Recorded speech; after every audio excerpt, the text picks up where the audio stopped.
السلام علیکم. My self Farzana Begum, lecturer in economics, GDCW Golconda. تو بچوں, آج ہم مائکرو اکنامک یعنی کہ کلی معاشیات کے بارے میں پڑھیں گے. کلی معاشیات کیا ہے؟ مائکرو اکنامکس کی اصطلاح یونانی زبان کے لفظ مائکروس سے اخذ کی گئی, جس کے معنی بڑے کے ہیں. کلی معاشیات میں جو جدید اور حالیہ ترقی ہوئی ہے وہ زیادہ تر جیم کینز سے وابستہ ہے. کلی معاشیات کو آمدنی اور روزگار کا نظریہ بھی کہتے ہیں. کلی معاشیات کو مجموعی معاشیات بھی کہا جاتا ہے. اس میں مجموعوں کا جیسے قومی آمدنی, کل صرف, کل بچت, کل روزگار وغیرہ کا مطالعہ کیا جاتا ہے. کئی بولڈنگ کے مطابق کلی معاشیات میں فرد کی آمدنی کے بجائے قومی آمدنی انفرادی قیمتوں کے بجائے عام قیمتوں کی سطح اور کسی انفرادی صنعت کی پیداوار کی بجائے قومی پیداوار کا مطالعہ کیا جاتا ہے.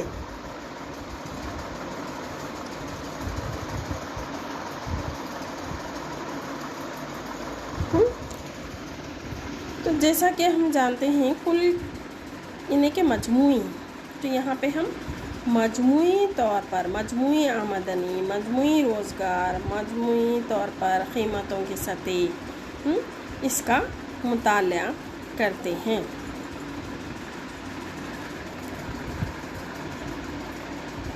جدید معاشیات کو دو حصوں میں تقسیم کیا گیا ہے.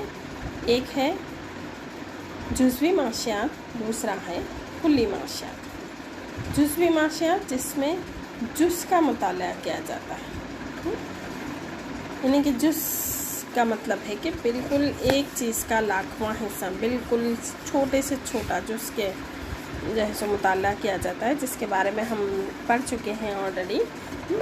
دوسرا ہے کلی معاشیات یعنی کہ مجموعی مطالعہ کیا جاتا ہے. یہ ایک دوسرے سے جڑے ہوتے ہیں, ایک دوسرے سے علیحدہ نہیں ہوتے.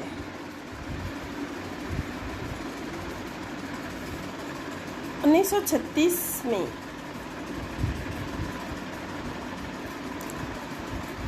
جیم کینز کی کتاب کی اشاعت کے بعد کلی معاشیات مقبول و مشہور ہوئی. بولڈنگ نے صحیح کہا تھا کہ کتاب روزگار اور سود زر کا عمومی نظریہ کی اشاعت کے ساتھ ہی کلی معاشیات کو مقبولیت حاصل ہوئی ہے. کلی معاشیات اشیاء اور خدمات کے اضافی قیمتوں کے بجائے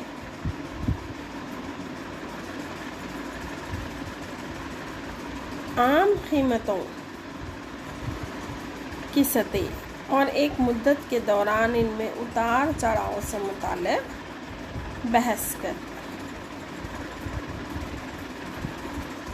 کلی معاشیات افراط زر کے اسباب کا مطالعہ کرتی ہے اور اس کو کنٹرول کرنے کے لیے اقدامات تجویز کرتی ہے.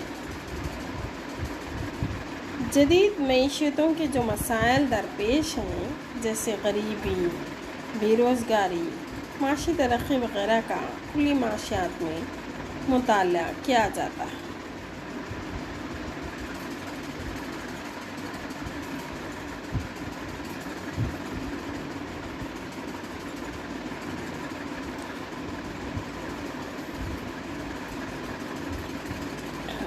جدید معیشتوں کی جو مسائل درپیش ہیں جیسے غریبی, بے روزگاری, معاشی ترقی وغیرہ کا کلی معاشیات میں مطالعہ کیا جاتا ہے.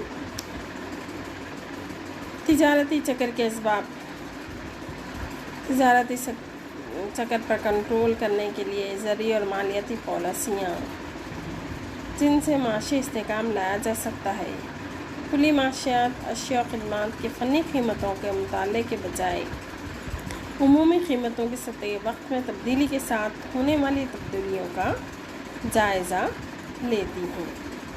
کلی معاشیات افراط زر کے اسباب، اس پر کنٹرول کرنے کے اقدامات کا مطالعہ کرتا ہے۔ یہ نظریہ تقسیم پیدائش سے بھی تعلق رکھتا ہے۔ تمام امور کا کلی معاشیات میں مطالعہ کیا جاتا ہے۔ تو کلی معاشیات میں معاشی نمو کا نظریہ، عام قیمتوں کی سطح کا نظریہ، افراط زر، آمدنی، روزگار اور تقسیم کا نظریہ، سرمایہ کاری کا نظریہ، صرف کا نظریہ، اس کے بارے میں اس کا مطالعہ کیا جاتا ہے۔ معاشی نمونے کے ترقی کس طرح سے عمل میں آتی ہے، معاشی نمو کے نظریے بیان کیے جاتے ہیں۔ افراط زر پر کس طرح سے کنٹرول کیا جانا چاہیے، اس کے اسباب کیا ہیں، اس کے اقدامات کیا ہیں، اس کا مطالعہ کرتے ہیں۔ روزگار میں اضافہ کس طرح سے کیا جاتا ہے، پیداوار کی تقسیم کس طرح سے ہوتی ہے، سرمایہ کاری میں کس طرح سے اضافہ کیا جاتا ہے، صرف میں کس کا نظریہ، یہ تمام چیزیں ہم جو ہے سو کلی معاشیات میں پڑھتے ہیں۔ اب ہم جانیں گے کہ کلی معاشیات کی اہمیت کیا ہے۔ کلی معاشیات کا مطالعہ حکومتوں کے لیے بیشترین سماجی فائدہ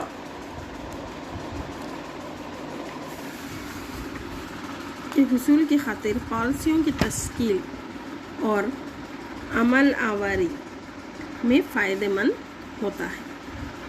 کلی معاشیات یہ بتاتی ہے کہ کس طرح ترقی پذیر ممالک اپنے وسائل کا استعمال کرتے ہیں، معاشی نمو میں اضافہ کر سکتے ہیں۔ کلی معاشیات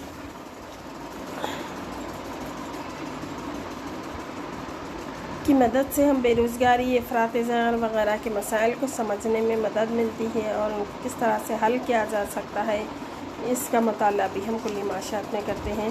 یہ معیشت کی مجموعی کارکردگی کی جانچ کرتی ہے، جانچ میں مددگار ثابت ہوتی ہے اور سماج کے مختلف طبقوں کے درمیان قومی آمدنی کی تقسیم کی تشریح کرتی ہے۔ کلی معاشیات تجارتی چکر کے رونما ہونے کے اسباب کو سمجھنے میں مدد دیتی ہے اور تجارتی چکر کے مسائل سے نمٹنے کے لیے حل تجویز کرتی ہے۔ کلی معاشیات مختلف ممالک میں قومی آمدنی، صرف، بچت وغیرہ پر معلومات کی جانچ کے ذریعے بین الاقوامی تقابل آسان اور سہل بناتی ہے۔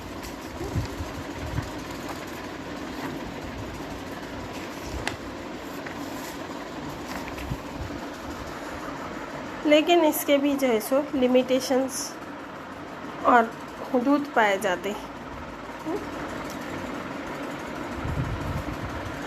کیونکہ جب ہم کلی معاشیات کا مطالعہ کرتے ہیں تو ہم کو جزوی معاشیات کا بھی مطالعہ کرنا پڑتا ہے، یہ جز سے بالکل علیحدہ نہیں ہوتی۔ مثال کے طور پر جب ہم کسی ایک کالج کے بارے میں جائزہ لیتے ہیں تو اس کے جزوی مطالعہ بھی ہم کو کرنا پڑتا ہے، مطلب کہ جتنی کالج میں کتنے گروپ سے ایک گروپ میں کتنے لڑکیاں تعلیم حاصل کرتی ہیں، تو جزوی اور کلی دونوں ایک دوسرے سے جڑے ہوتے ہیں، دونوں میں ڈفرینس بھی پایا جاتا ہے، لیکن ایک دوسرے کے بغیر یہ بالکل ادھورے ہیں۔ جیسے کہ جزوی معاشیات کے معنی چھوٹے کے ہیں اور کلی معاشیات کے معنی بڑے کے ہیں۔ جزوی معاشیات انفرادی اکائیوں کا مطالعہ کرتی ہیں، جبکہ کلی معاشیات بحیثیت مجموعی روزگار کا مطالعہ کرتی ہیں۔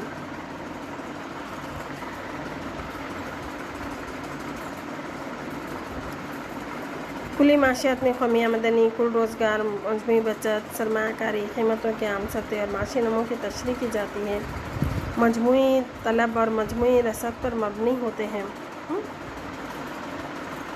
مجموعی پیداوار کے بارے میں ہم معلومات حاصل کرتے ہیں،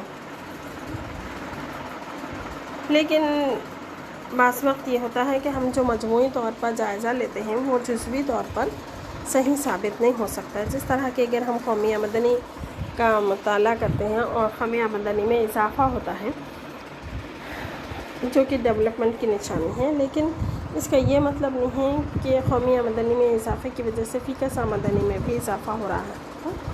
ملک نے مجموعی طور پر ہم جب کوئی چیز کا جائزہ لے کے ایک نتیجہ اخذ کر لیتے ہیں، لیکن وہ جزوی طور پر صحیح ثابت، انفرادی طور پر صحیح ثابت نہیں ہوتا ہے، تو اسی لیے جزوی کا مطالعہ کرنا بھی بہت ضروری ہوتا ہے۔ ہم صرف کلی سطح پر، مجموعی سطح پر جو ہے سو مطالعہ کر کے، انالائسس کر کے، تجزیہ کر کے جو ہے سو ہم سیٹسفائی نہیں رہ سکتے ہیں۔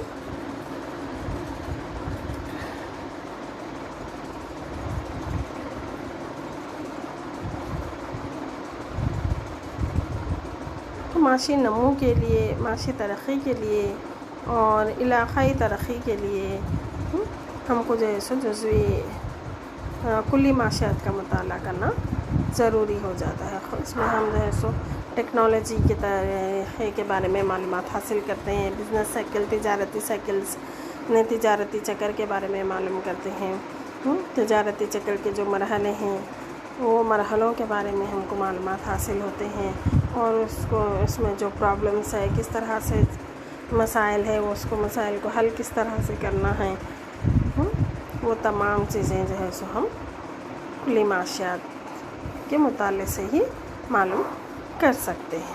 تو کلی معاشیات کی بہت بڑی اہمیت ہے۔